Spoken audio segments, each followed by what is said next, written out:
friends, it's Olivia, and today we're going to be reading The Mitten by Jan Brett.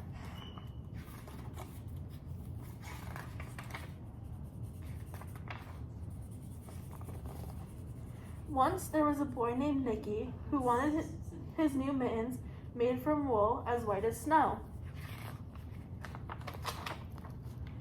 At first, his grandmother, Baba, did not want to knit white mittens. "If you drop it in the snow," she warned, "you will never find it."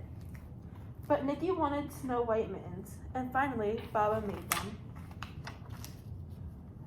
After she finished, she said, "When you come home, first I will look to see if you are safe and sound, but then I will look to see if you still have your snow white mittens."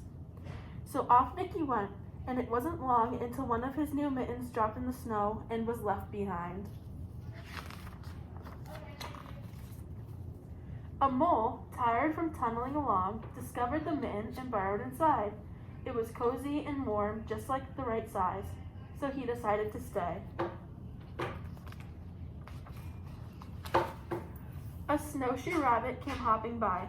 He stopped for a moment to admire his winter coat. It was then that he saw the mitten, and he wiggled in, feet first.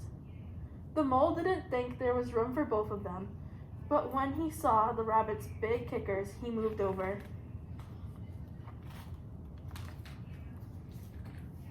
Next, a hedgehog came snuffing along. He spent the day looking under wet leaves for things to eat. He decided to move into the mitten and warm himself. The mole and the rabbit were bumped and jostled, but did not, being ones to argue with someone covered with prickles, they made room. As soon as the hedgehog disappeared into the mitten, a big owl, attracted by the commotion, swooped down. When he decided to move in also, the mole, the rabbit, and the hedgehog grumbled. But when they saw the owl's glinty talons, they quickly let him in. Up through the snow appeared a badger. He eyed the mitten and began to climb in. The mole, the rabbit, the hedgehog, and the owl were not pleased.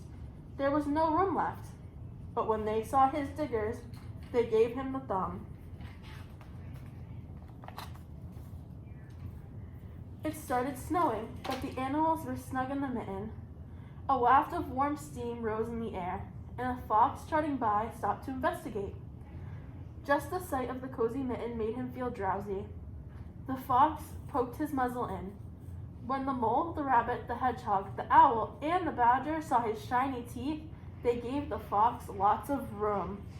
Look at how big the mitten has stretched to be now. A great bear lumbered by. He spied the mitten all plumped up. Not being one to be left out in the cold, he began to nose his way in. The animals were packed in as tightly as could be. But what animal would argue with a bear? The mitten swelled and stretched. It was pulled and bulged too many times its size, but Baba's good knitting held fast. Along came a meadow mouse, no bigger than an acorn. She wriggled into the one space left, made herself comfortable on top of the great bear's nose. All those animals in one tiny mitten. The bear, tickled by the mouse's whiskers, gave an enormous sneeze. Achoo! The force of the sneeze shot the mitten up into the sky and scattered all the animals in different directions. On his way home, Nicky saw a white shape in the distance.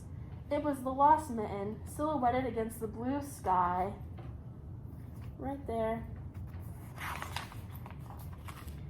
As he ran to catch his snow-white mitten, he saw Baba's face in the window. First, she looked to see if he was safe and sound, and then she saw that he still had his new mittens. But look, that one's all stretched out from all the animals being in it. The end.